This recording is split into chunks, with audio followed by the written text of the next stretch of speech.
Alright, Sunday morning, sit rep. Still very stuck. Kind of left it last night because, yeah, I don't know what I'm doing. So, kind of I've dug myself a hole with these tracks. And you know, there's lots of little tricks, and you can drag yourself and do this and that and the other, and I've had some wonderful friends suggest things like chains to maybe uphill trees. But getting out of this hole is steep as hell. I'm not even sure what in the world to do about that, honestly, other than going down or to the side. Because if I keep the bucket downhill, might keep me from tipping over. Really bothers me that I'm using the word might and tipping. So if I get sketched out, I'll probably jump and run. Not literally, well, hopefully not literally. And yeah, let's take a ride. Oh, it's so busy.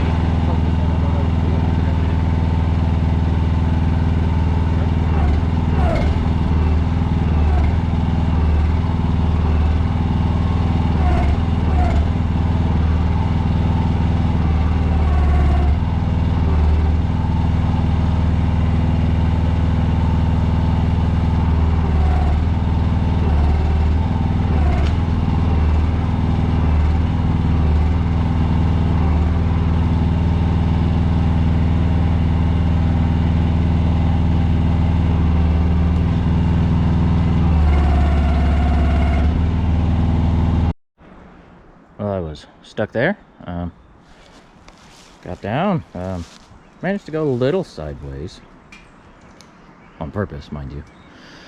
Now I'm kind of stuck there, because I cannot turn the treads, without really running out of road, with my current skill set. Gonna have to think on that a little bit. I'm sure a better operator, qualified operator, competent operator, would probably manage to get out of here. And I'm gonna take a breather on that. Think on it. Oh, white squirrel! You probably can't see it, it's way down there. Cool. That's probably the nerdiest thing. Anyway, to anyone not in the know, white squirrels are a Brevard specialty. They're not albino, a whole different species, I think, if I remember right. Anyway, look it up. Wikipedia. I'm not here to be your Wikipedia. Wikipedia is more reliable. So yeah, I'll think about this. I can probably... Right now I'm thinking about maybe, just building my own little dirt ramps, but this dirt is just so loamy, clayey. Well, it's loam on top of clay. And it's very wet, and it's honestly entirely foolish to be doing this, as you can see from the treads. But anyway, alright, back to work. Something. So I realized that the stick was sticking up down there, and it's by all these lines that I was like, I should go down and pull that out. And I kind of realized the degree of my screwedness here. I am just sitting on the chassis. I don't even need these treads anymore. That's... oh boy. So, through just sheer stubbornness, breaking out the shovel, I dug myself out of that hole. Ta-da. And, Jesus, got a whole new problem. I have come sideways, yeah, just about out of the tracks. That's not good. Yeah, I'm gonna guess it's not gonna be as simple as pushing myself sideways back into the tracks, but that's what I'm gonna try next. Good grief. So I spent the whole day trying not to tip the excavator. Now, in order to get this back on, I have to tip the excavator with it. Cool. Okay.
Alright, so I looked up some YouTubes, of course, about putting tracks back on, because that's something I don't have any experience with, and found out, actually come with me. So real excavators have little Zerks grease. Basically, apparently it's held on with, or it's pressurized with grease to keep the idler pulley out there. That was news to me. I took this off, and nope, this is just a bolt on this little 1-ton thing. So, but what's fun is that, so I loosened it up a couple turns. I'm gonna guess it was all the way in, but yeah, it needs to come out. So I'm gonna guess it actually wasn't tightened sufficiently. Probably from the factory, let's be honest. So I'm gonna get some pry bars and try to grunt this thing back onto the idler pulley, then tighten that up, which the only thing I got that big is my adjustable wrench, and I can't get a good turn on that in those tight corners, so that's just going to be a delightful 5 hours or something. Also, I'm trying to avoid a trip to the hardware store, even though it's like right over that hill. I don't feel like it. It's kind of the story of my stubborn life, really. So that's as far in as it'll get, and yes, I'm using a breaker bar as a pry bar. It's strong, we'll see.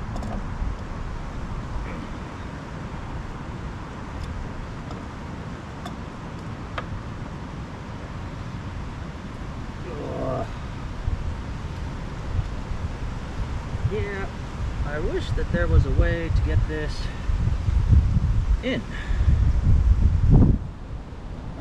further.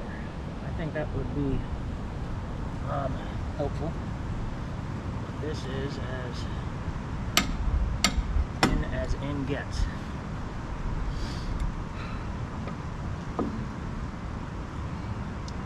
So, well, let's get you a little closer on the bottom.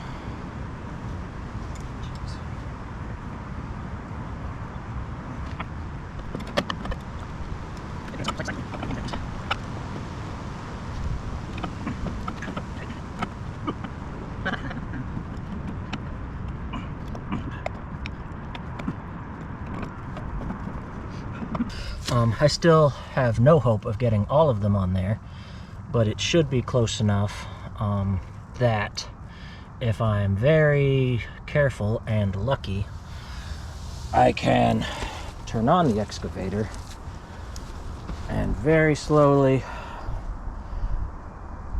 back it back on, just like a SRAM derailleur for bikists out there. Unfortunately, the excavator won't start. I've been trying that for like 10 minutes. I know this gas isn't too fresh, so I might go get another gallon of fresh gas to put in there, see whether that makes the excavator happy. Because that just figures. But hey, progress. Wonder what I'll make worse next. Alright, new gas did the trick. We're fired up. If this pops right back off, I'm going to be so upset.